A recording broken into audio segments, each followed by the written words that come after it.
नमस्कार। आज मैं आप सबको ले चलूंगा 5वीं शताब्दी में। वीर बालक स्कंदगुप्त जो बड़े मेधावी, बड़े वीर, बड़े बहादुर बालक थे। हूण, शक आदि मध्य एशिया की मरुभूमि में रहने वाली बर्बर जातियां हैं जो वहां 5वीं शताब्दी में शासन करती थी। हूण और शक जाति के लोग बड़े लड़ाकू योद्धा और निर्दयी होते थे। इन लोगों ने यूरोप को अपने आक्रमणों से बहुत बार उजाड़ सा दिया। रोम का बड़ा भारी राज्य उनकी चढ़ाइयों से नष्ट हो गया। चीन को भी अनेकों बार इन लोगों ने लूटा। ये लोग बड़ी भारी सेना लेकर जिस देश पर चढ़ जाते थे वहां हाहाकार मच जाता था। एक बार समाचार मिला कि बहुत ही भारी हूणों की सेना हिमालय पर्वत के उस पार भारत पर आक्रमण करने के लिए इकट्ठी हो रही है। उस समय भारत में सबसे बड़ा मगध का राज्य था। वहां के सम्राट कुमारगुप्त थे।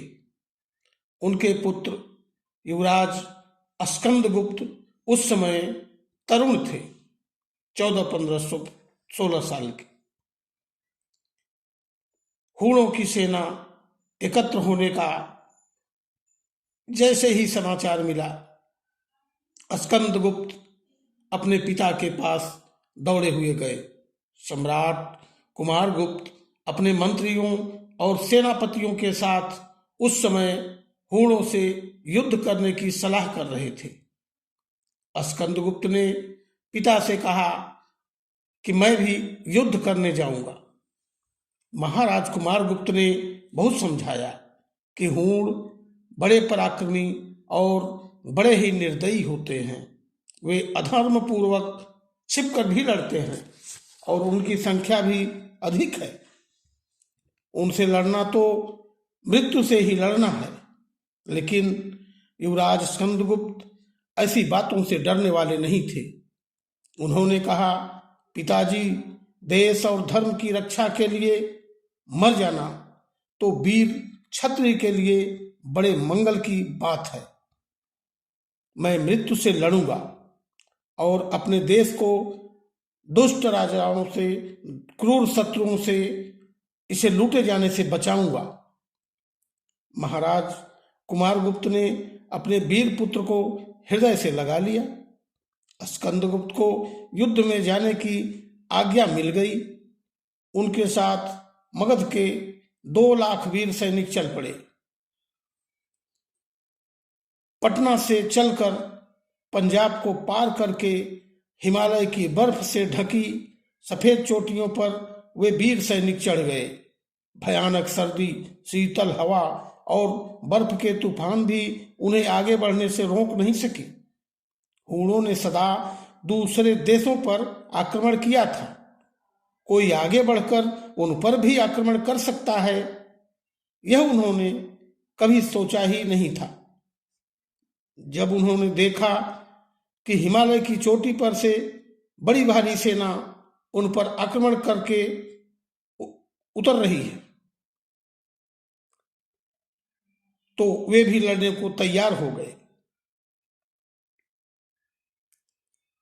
उन्हें सबसे अधिक आश्चर्य हुआ कि उस पर्वत से उतरती सेना के आगे एक छोटी अवस्था का बालक घोड़े पर बैठा नंगी तलवार लिए शंख बजाता हुआ आ रहा है। और वे थे युवराज स्कंदगुप्त। युद्ध आरंभ हो गया। युवराज स्कंदगुप्त जिधर से निकलते थे शत्रुओं को काट काट कर ढेर कर देते थे। थोड़ी देर के युद्ध में ही हूणों की हिम्मत टूट गई। वे लोग इधर उधर भागने लगे। अब पूरी हूण सेना भाग खड़ी हुई। शत्रुओं पर विजय प्राप्त करके जब युवराज स्कंदगुप्त फिर हिमालय को पार कर अपने देश में उतरे, उनका स्वागत करने के लिए लाखों मनुष्यों की भीड़ वहां पहले से ही खड़ी थी। मगध में तो राजधानी से 5 कोस तक का मार्ग सजाया गया था। उनके स्वागत के लिए पूरे देश में उस दिन उत्सव मनाया गया। यही युवराज स्कंदगुप्त आगे जाकर भारत के सम्राट हुए।